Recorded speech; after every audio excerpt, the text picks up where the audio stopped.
House of Mystery presents Inside Writing, the radio show where authors discuss their writing process in all genres. Welcome back into the House of Mystery. I'm Al Warren. Mr. David Lean Shapiro is here. What? Lean Cuisine Shapiro. Oh, okay. Is that my new name?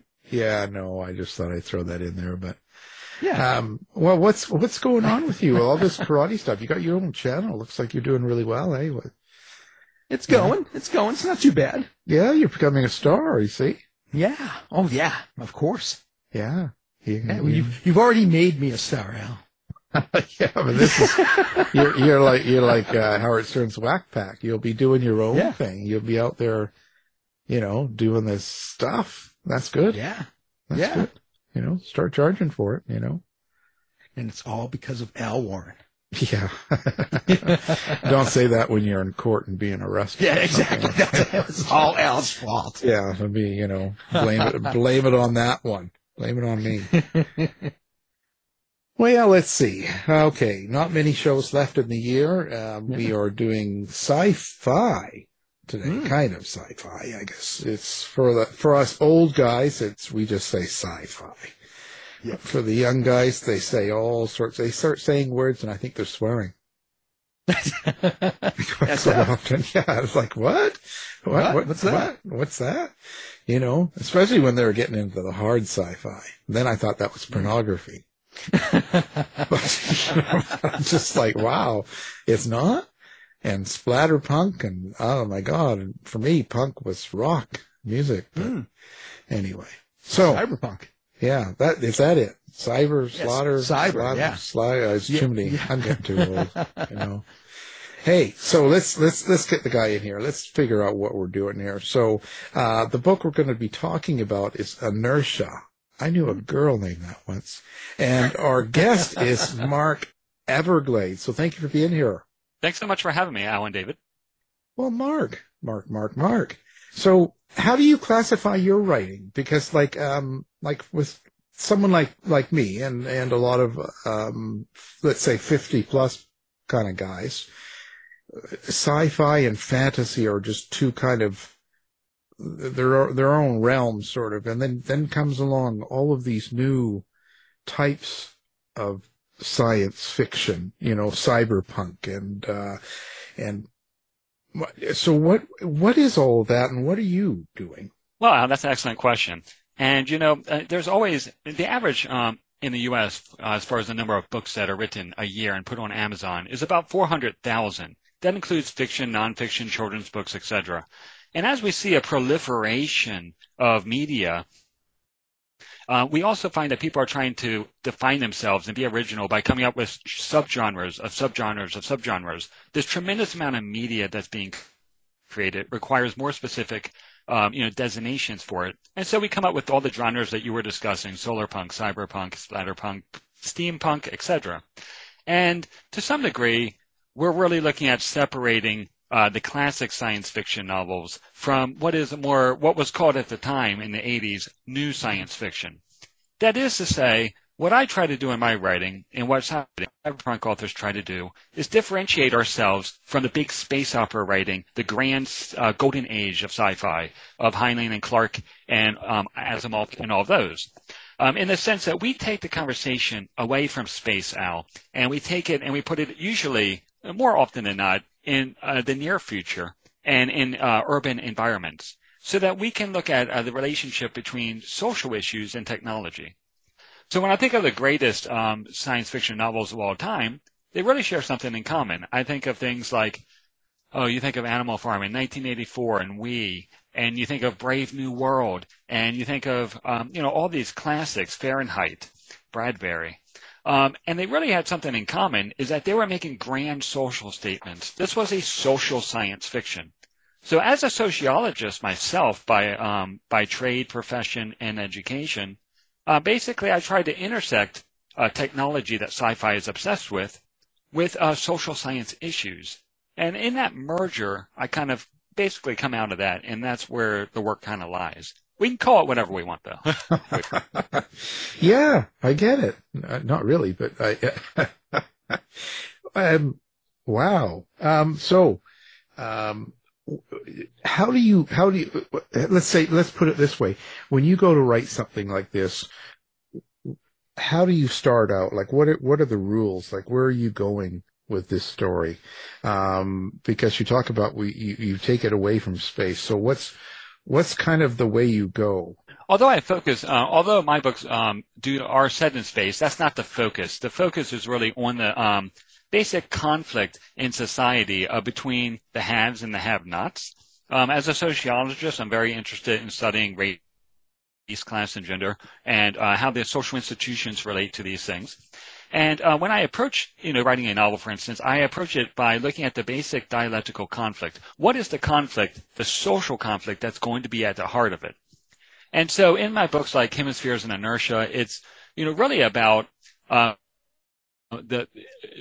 you have basically a tidal-locked planet, and half of it is always dark, and half of it is always daytime. And basically the people who do not have access to light and the people who have access to light, there's a lot of conflict between them. One side is very rich in resources and one side is impoverished.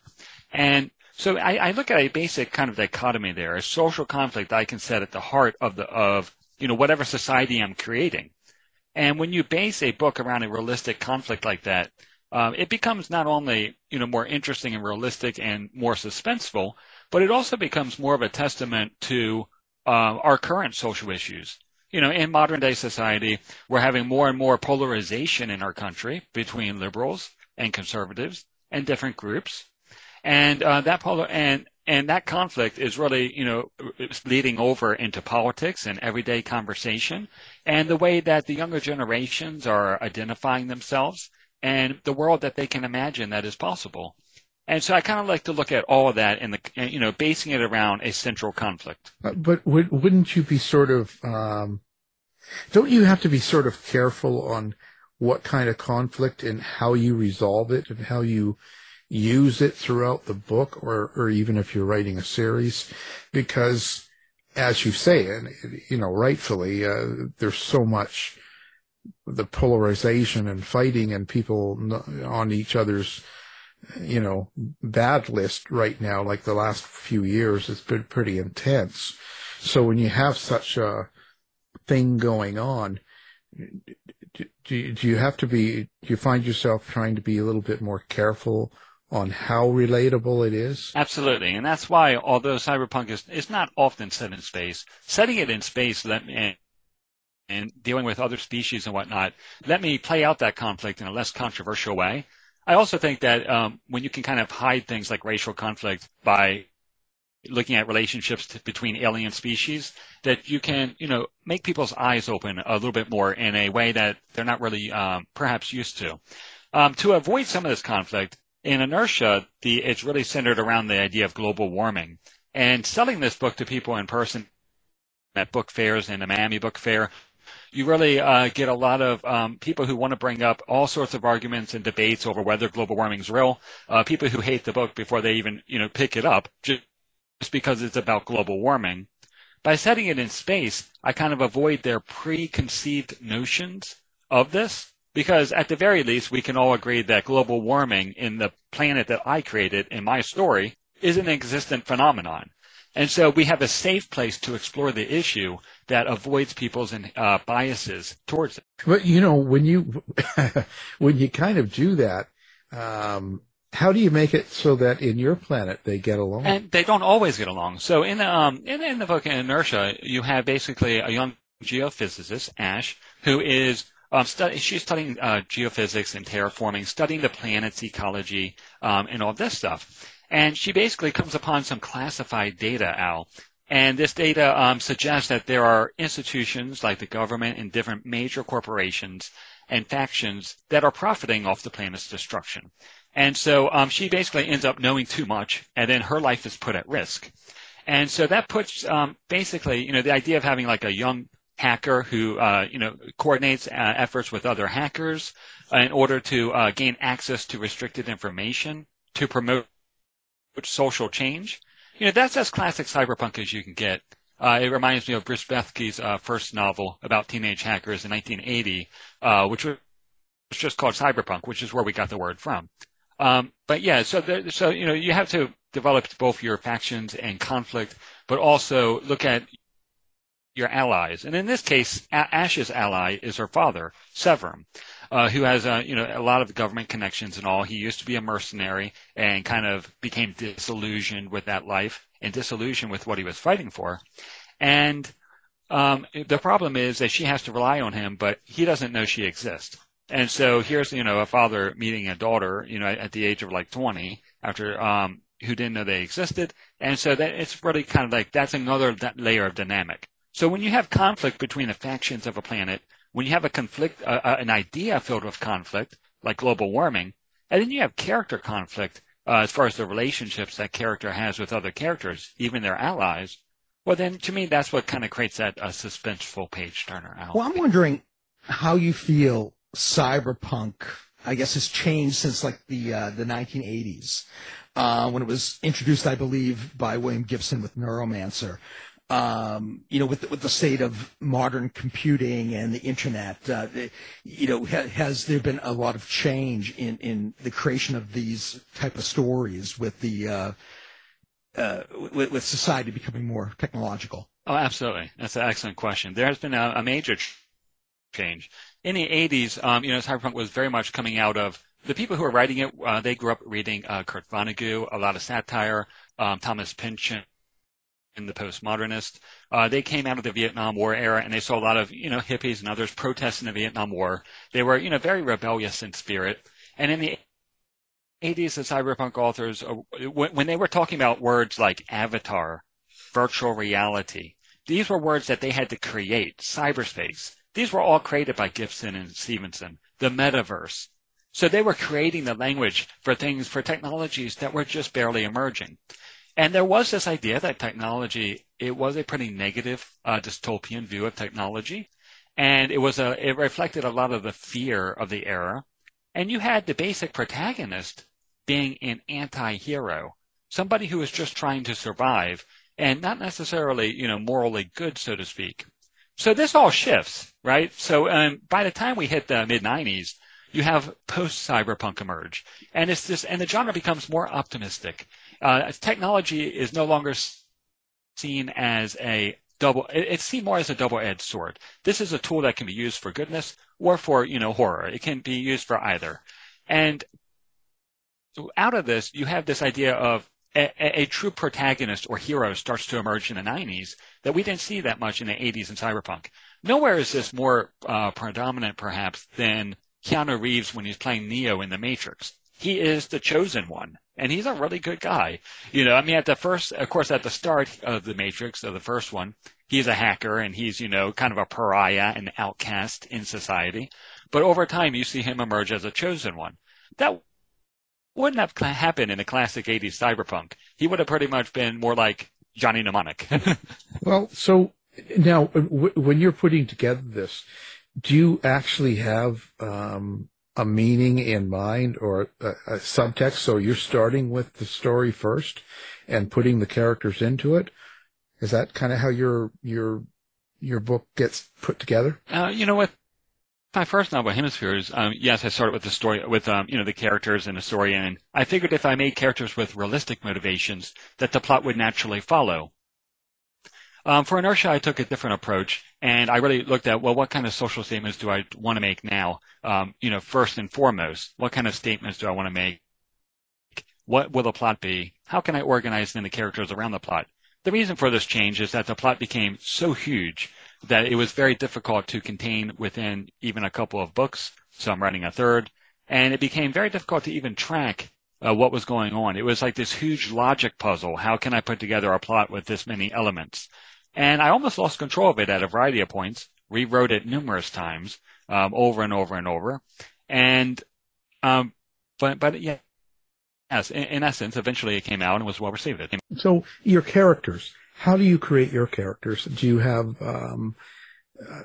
is it based on people you know, people you've seen, something, in the water? Like where do you create your characters from? Isn't that the question? Where does creativity come from? Can we just generate something out of thin air, an idea with no kind of underpinning at all? I think that all of our experiences in life feed into our unconscious, and that whether we're consciously or unconsciously emulating things, that we're always emulating something. And, and on some level, we're always gathering all of our experiences together and promulgating them or manifesting them through the characters we create. Like when you dream, every character in your dream is you as the dreamer. Well, when you write, it's the same thing. Every character that you write in some way is some part of yourself, or at least the experiences you've had. But no, I would never consciously base a character off of anyone I knew. But sure, I'm sure there's, elements that kind of bleed into it, into the creative process that you're not really aware of. Well, I'm wondering, when you're writing dialogue, do you have an inner monologue? Can you hear your characters? Is that how you experience them, or is there some other way that you create these characters? No, dialogue is so difficult because it's so difficult to get people to sound different from yourself and different from one another. One of the things I do is give each character sort of a buzzword or a certain slang or cant that they use that's different than other characters. Some characters are going to use, they're going to take the G off of their words. They're going to speak more casually or more urban or use more slang and profanity or, be more orthoethosic or be more eloquent in their speech or more poetic. Putting that all together and getting distinctive character voices is very difficult. So I asked advice from Jeff Vandermeer, actually. I interviewed Jeff, who lives nearby. And Jeff Vandermeer, he was the author of Annihilation, which became the movie with Natalie Portman. And he's, written, dozens of books. And so, I asked him, how do you write character? Because he does it so well. And Jeff said that he pretends like he's the character all day long when he's writing. He takes the character's voice. When he speaks to his family, he speaks in that character's voice. And he basically role plays that character for weeks at a time, until he has perfected his or her voice. And so I don't think I can go quite that far, especially, having a day job. There's a lot of role characters I would not want to role play, especially in dystopian lit. But with that being said, I think that's some good advice. Well, I think you do that now, don't you, Dave? Yes. I just role play all through the day. Ask my wife. I do all sorts of crazy voices. Yeah, he's constantly role playing. Well, so it's interesting, the whole idea. But for you personally, what makes a good book? So I believe that most plots are following the hero's tale, the hero's story, where you have, a character a protagonist who he or she is down on their luck, and they meet a wise person, like in Star Wars when Luke meets Obi-Wan Kenobi, and then, goes through a journey where they learn stuff through another master, Yoda, and, that plot, we've seen it play out so many times. When the Hobbit meets Gandalf, you see the same plot over and over. I believe most plots were already told after ancient Greece. I think the ancient Greeks pretty much summed up any story you could tell about anything. So the story itself really isn't important to me. That's just window dressing. What matters to me the most is character, and not only memorable characters, but the style that something is written in. And so there's certainly authors like Charles Dickens who just mastered character, mastered style, mastered the art of prose. He was accessible to so many people of so many different levels and intellectual levels, educational levels. When you look at people like that, I think it's very inspiring. For sure. So it's really the way the story is written, because most stories have been told. You kind of can always, as a writer, you can predict very easily what's going to happen. It almost ruins any movie that you ever watch. You always say, well, they would have never mentioned this, or this guy would have never came into this scene unless he was going to, die in the next scene. And you can always predict. But it's the style that really draws me in, the immersion. Are you in control of your characters, or do they kind of take over as you're writing? Do they surprise you, and have they ever gone off the rails and just taken over the plot? It's a funny question. In Hemispheres, absolutely. In my first novel, that happened all the time, where especially with this character Thalassa, who was basically kind of the fool arcana, kind of the fool archetype in literature. A spontaneous, impulsive character. And that's what if you're writing an authentic, spontaneous, impulsive character, they should be so spontaneous that you're not even that they're tricking you, that you're not even aware of it. They're jumping over your outline and they're making fun of your outline and mocking your outline. If they are legitimately spontaneous and impulsive. A good example would be like maybe Harley Quinn and Batman. Well, so what is now? This is another weird one. What is your relationship with your characters?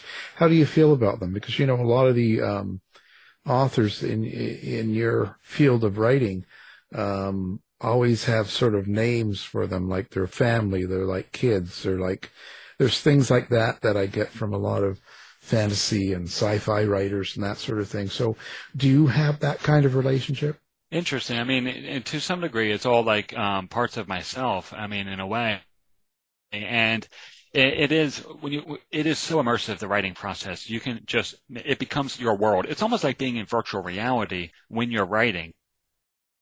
And so the characters do become very real, and you lament their decisions. You lament the end of the writing process, and it inspires you to write a sequel, etc.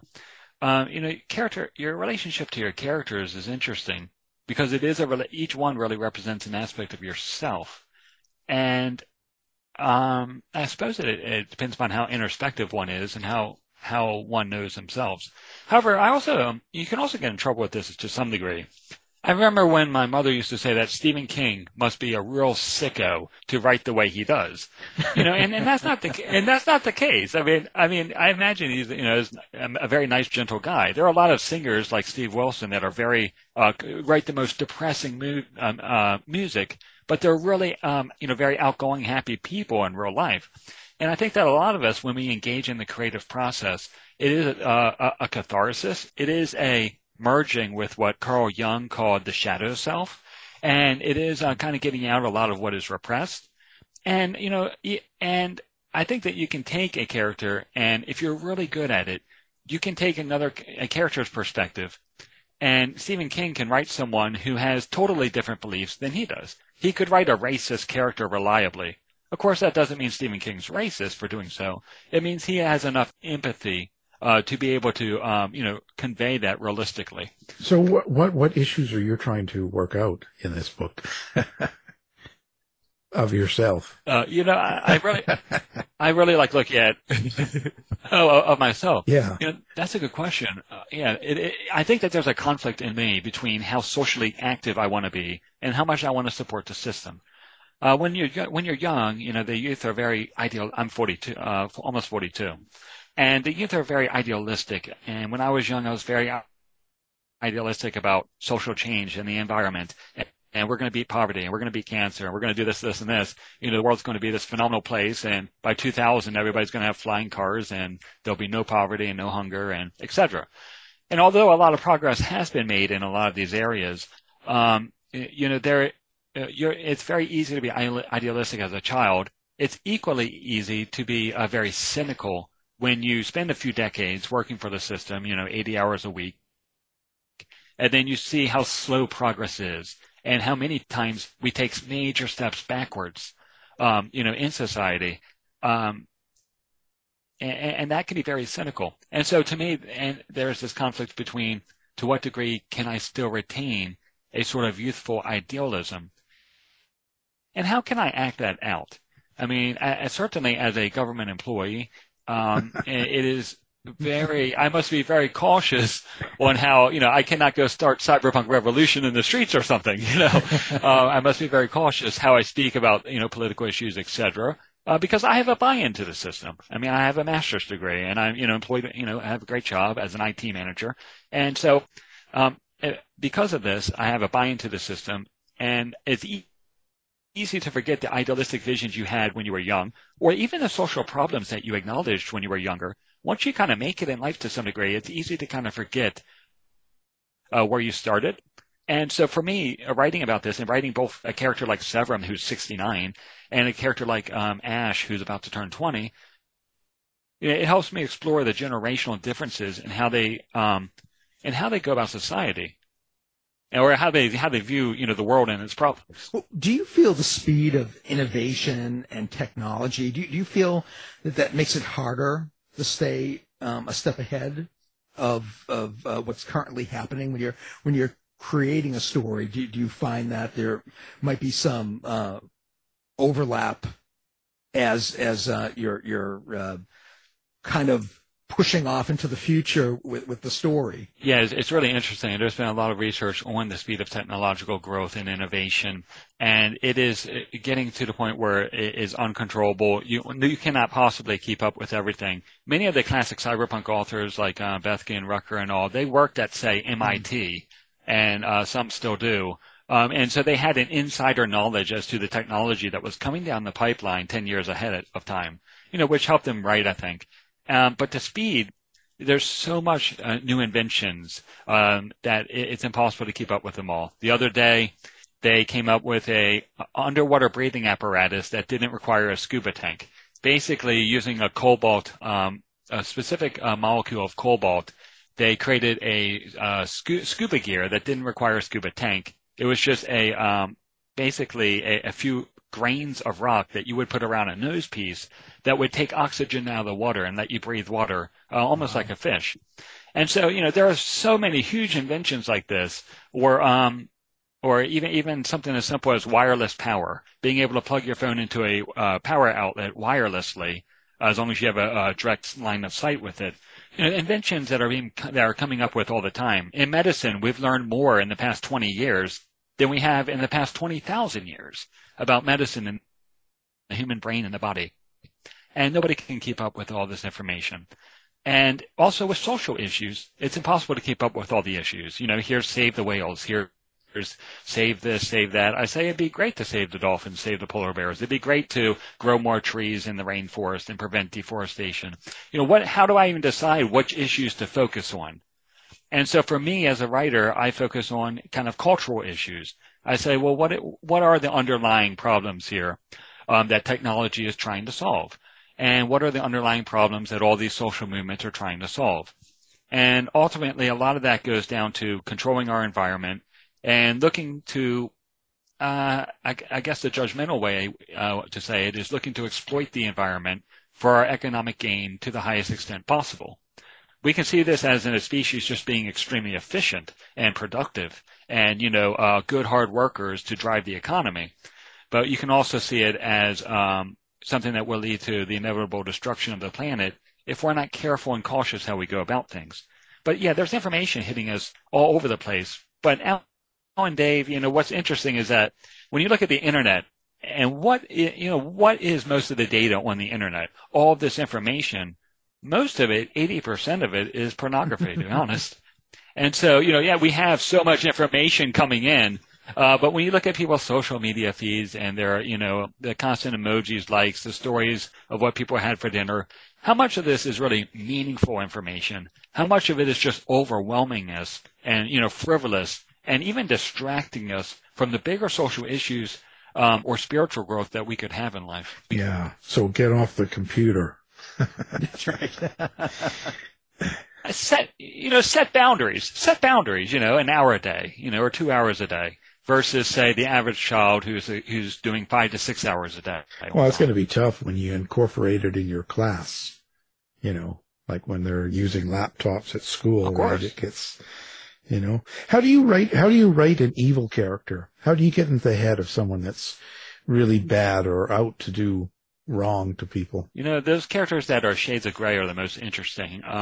Characters who have strong convictions. They have blindsided convictions. They have kind of like a black and white style of thinking, but they also believe that they may even believe they're doing good though, and they're not completely bad in and of themselves. An example is, let's see. So like a character that's a shade of gray. In Inertia, there's a character Kuptos, Eduardo Kuptos, and his last name refers to like culpa and yada, like sin. And he lost his family due to some floods that were going on that were caused by Severum when he was rotating the planet to basically change the play of light across the planet. And so because he lost his children to this guy, this guy, Severum and his family become nemesis to the antagonist, Eduardo Kuptos. And so he's driven by his kind of like sorrow at losing his family during the floods and all. And that drives him to commit a lot of evil acts, and evil acts against Severum's family for revenge, for vengeance. So here's a man with strong family values, and that's great. But, it's venerable, it's honorable. But then to have somebody go through loss and then create a sort of vengeful mindset out of that, that's where evil comes from. That's how you create a convincing antagonist. They have, everybody has loss in life, but, are your characters dealing with loss in a way that's honorable and that's building them up and building their spiritual or internal growth? Or are they dealing with loss in another way through denial, distraction, greed, sublimation, and all of the ego's defense mechanisms? And are they acting out, aggressively, or are they self-harming even in ways? So how we deal with loss and grief, that's really the kind of the test or measure of a man or woman. And it's really where some of the most interesting characters come out of. They come out of that place of how are they handling their sorrows. So how did you decide to get into writing? Like, what led you down this road? I was dissatisfied with a lot of writing I was reading. Every now and then I would read a phenomenal book like Neuromancer or Pattern Recognition by Gibson or Snow Crash by Neil Stephenson or the classic sci-fi books I mentioned. Every now and then I would read something like that. But then there was a lot of just kind of fluff books, books that really they were following a formula. And they were so formulaic and so predictable that I realized they weren't really, at the end of it, I didn't feel like I had learned anything. And so I kind of wanted to write in a way that somebody would feel like they learned something at the end of it. Some people have considered my science fiction to be like philosophical science fiction or, philosophy or whatever they call it. And so I liked that. And so incorporating a lot of, I found an opportunity to incorporate the philosophy that I was studying into literature. Such as Hegel. Hegel studied the conflict and dialectics of society, and basically, all the conflict, or other, different spiritual mindsets, etc. And when it comes to something like spirituality, it's interesting because early on I wrote, very violently. There was preemptive violence, there was a lot of violence, and over time I realized that this probably could have an impact on some people, especially if they were already kind of on the edge. And so I decreased the violence in my writing as I went because I realized this wasn't really what I set out to do. It wasn't really the message that I wanted to get across. And so I changed it more to like in Inertia, if there's violence, it's defensive. It's like a last resort sort of thing. So I've tried to reflect more and more values in the literature because for some people believe we're instinctively born with values of a certain type, and that's probably true to a degree. But a lot of our values come from the media that we're exposed to, and it kind of unconsciously we assimilate to it, and so you do have to be careful if thousands of people are reading your books or 10,000 or whatever. You do have to be careful about the values that you're imparting to society. And so I think now with Inertia, I've gotten back onto my initial track of trying to promote more positive values. Wow. So, but is there a particular incident or something that sparked that to write? Yeah. I think that it was just, I have an overflowing amount of thoughts. So, I am a 95% introverted. I tend to measure everything, 95. So I have a very high base level of cortical arousal, meaning that I have an overwhelming flood of thoughts at any given time. And it's completely overstimulating, and it can make my entire mind crash like a computer that's been given too much, that, your computer freezes up because it's performing too many calculations. So I had to find a valve, a safety release valve for all this pressure inside, sort of like an outlet. And, writing is an outlet it's free. It's accessible to virtually anyone, in the world, really. And it's something that whether you do it good or whether you do it bad, whether you have an audience or whether it's just you doing it, it still serves that same cathartic purpose of being able to express yourself and have a safety release valve where you can just kind of turn it, write a few pages, And oftentimes I felt better. I felt more, even if I'm writing dystopian, it made me feel more positive, to be able to get out that kind of mindset and then be able to kind of look at, okay, here's the worst case scenario world that I created where everything horrible is happening. My life doesn't look too bad by comparison. What do you hope people get out of your books? What is it you're looking for? I hope that they just question, everything that they've assumed and everything they've been taught, and that they just question. I would hope that every conservative becomes a liberal after reading my book, and that every liberal becomes a conservative. I would hope that every religious person becomes an atheist, and every atheist becomes a Christian. I would just hope that people would be so inspired that they would start seeing the world from a different person's perspective. Not converting, but I'm being extreme. But at least be able to empathize with people who have different mindsets. And so, like in my first novel, Hemispheres, I have, characters with drastically different views on things. And in the end, they have to work together. Despite all the fighting and conflict, they have to unify themselves for a greater cause. Because every group we look at in society, whether it's the atheist and the Christian or the conservative and the liberal, most of their values are pretty much the same when you look down at it. Yeah, there's a few major differences on the surface, but most of us just want to, we want to have our needs fulfilled. We want to have enough food, shelter. We want to have love. We want to have security. We don't want to have to be afraid. We want to be able to learn things and to excel as individuals and to be treated with kindness and respect. The basic human needs are the same across culture, and they're the same across time. And I hope that, my novels are able to emphasize the kind of shared humanity that we all have, and that's more important than these minor ideological differences on the surface. What do you like best about writing? It's fascinating to create a world that's never been. When you can set a book in any society you want, it becomes a playground for you. You can play around with different modes of social organization, like Huxley does in Island, the classic book from 100 years ago. You can play around with, different structures and governments and religions. You can create religions and mystic cults and things like I did in Hemispheres. And you can create these things and draw, and basically kind of play around with, how can you take a dozen different cultures and take elements of each and put them together and create something new to kind of do social experiments with nobody getting hurt. And so that's a lot of fun to see how it plays out. And I think by doing so, you learn a lot about your own society and the values of the culture you're born into. What kind of writers do you like? Other than science fiction world? Is there some other types of writers you go into? Sure, I love Victorian writing. I absolutely love a lot. Like my prose is very metaphorical, especially in Hemispheres. It's a lot of poetic metaphor throughout because I love the Victorian writers. Everybody from Goethe to Wordsworth to Tennyson to all of them are just phenomenal to me. And in addition, anyone who can master the art of the short story fascinates me. Franz Kafka is a great example with his Penal Colony, which was very inspirational to me. And there's writers like Catherine Valente and others who are very metaphorical. I like a lot of metaphor in the prose that I read. I think that makes for me that makes a big difference. There is no outlet for poetry except for prose. The poetry books are almost never published. A bookstore like Barnes & Noble will have probably 100,000 books in it, and maybe 10 are poetry or 20 are poetry. So, being able to have prose that's highly poetic is something that I love. And that's why, authors like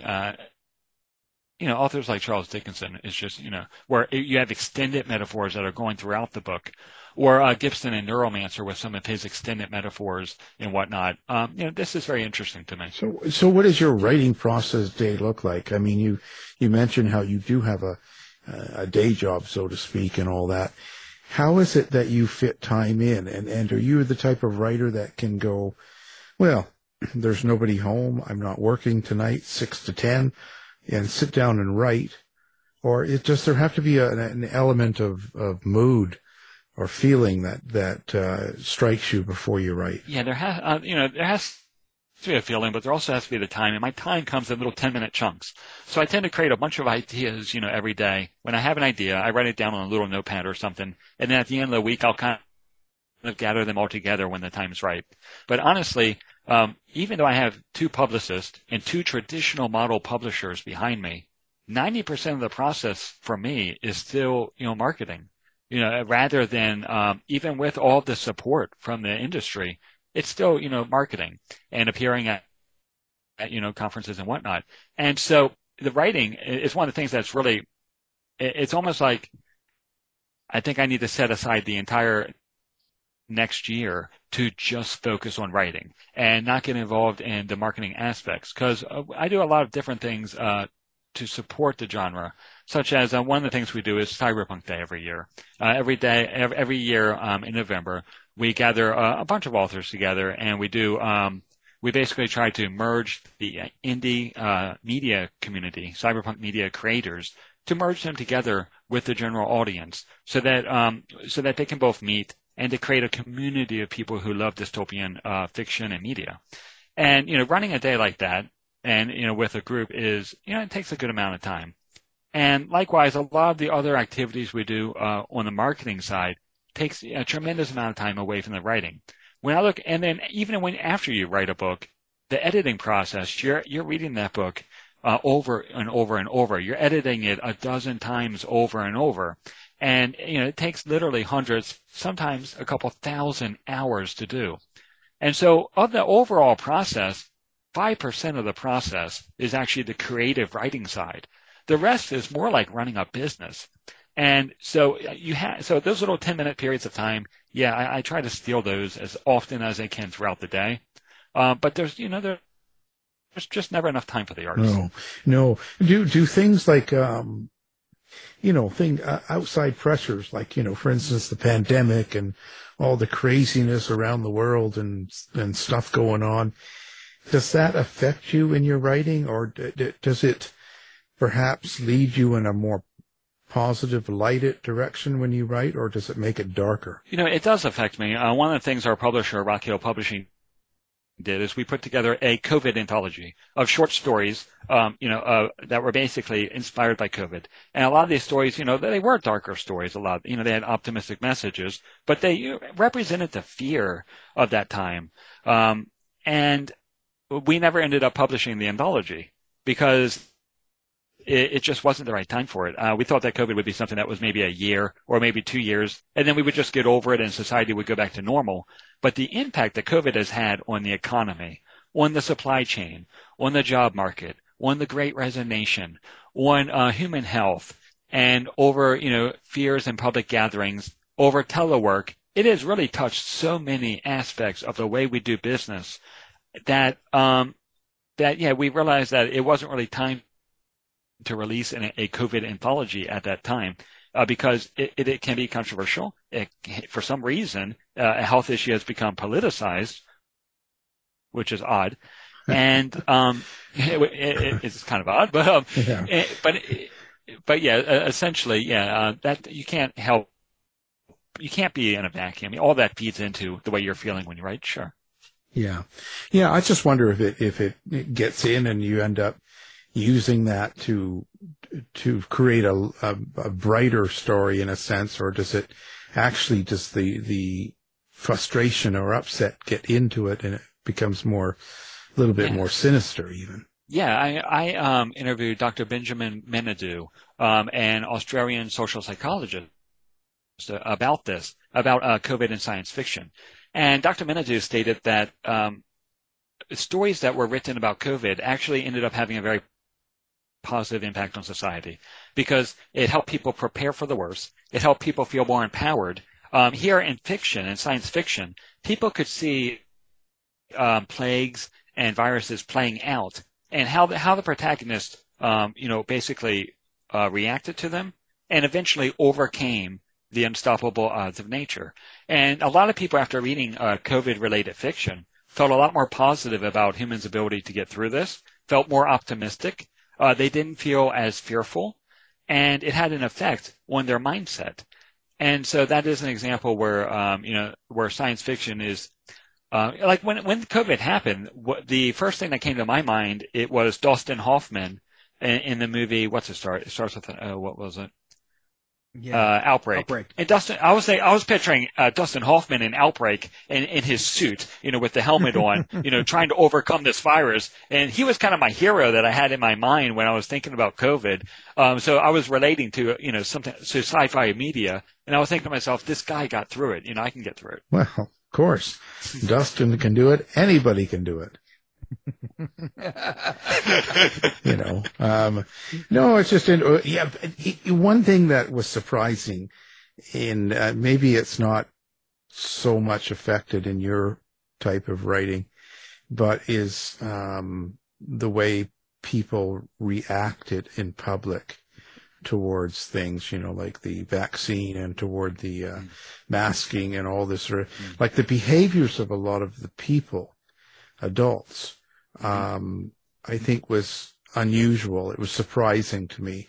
And being that I write nonfiction, if I wrote characters like how I've seen a lot of people in the last few years, before the pandemic came, people would probably think I'm unrealistic, Yes. And so I don't know how that changes your perspective on when you write characters, because you're completely fictional. So you're creating characters, but you have to make them real like, they have to be believable. People want to, connect with your characters. When I'm writing, about a murderer and stuff that has really done it, I don't have a lot of choice over this person, they are what they are and they did what they did, but you have complete freedom now. So I just wonder if that'll change your perspective, by some of the surprising behaviors of humans. Yeah, probably not. The reason is because I think that so many of our characters and public figures have become almost satirical and unbelievable. I think that, say, 10 years ago, if I were to write a character in a book, that was a president who was like Donald Trump and made these sorts of comments, without being pro or anti-Trump for the sake of the conversation. I think that if I were to write a character like that, he would be so extreme that most people would view it as satire and unrealistic. I think that there are a lot of extreme personalities out there today that people wouldn't believe if you put them in a book. It's just crazy. You just don't know which way to go. In a way, it's it's uncharted territory.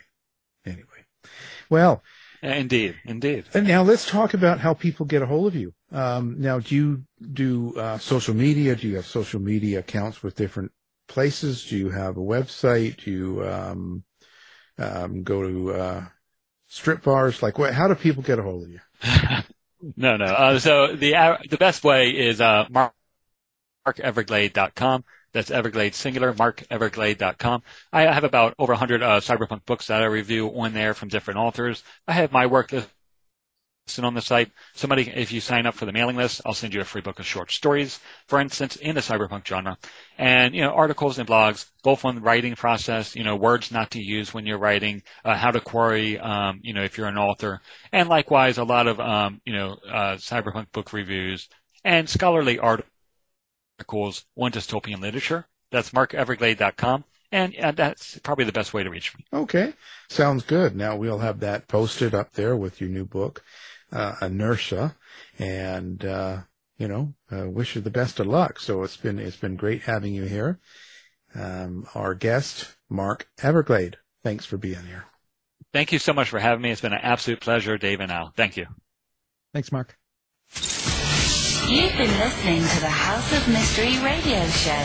To find out more about our guests, hosts, or shows, go to www.houseofmystery.com. Show's over for now. Was it as good for you as it was for me? Well, good night. This has been a production of Something Weird Media. I'll be back. You've been listening to the House of Mystery radio show. To find out more about our guests, hosts, or shows, go to www.houseofmystery.com. Show's over for now. Was it as good for you as it was for me? Well, good night. This has been a production of Something Weird Media. I'll be back.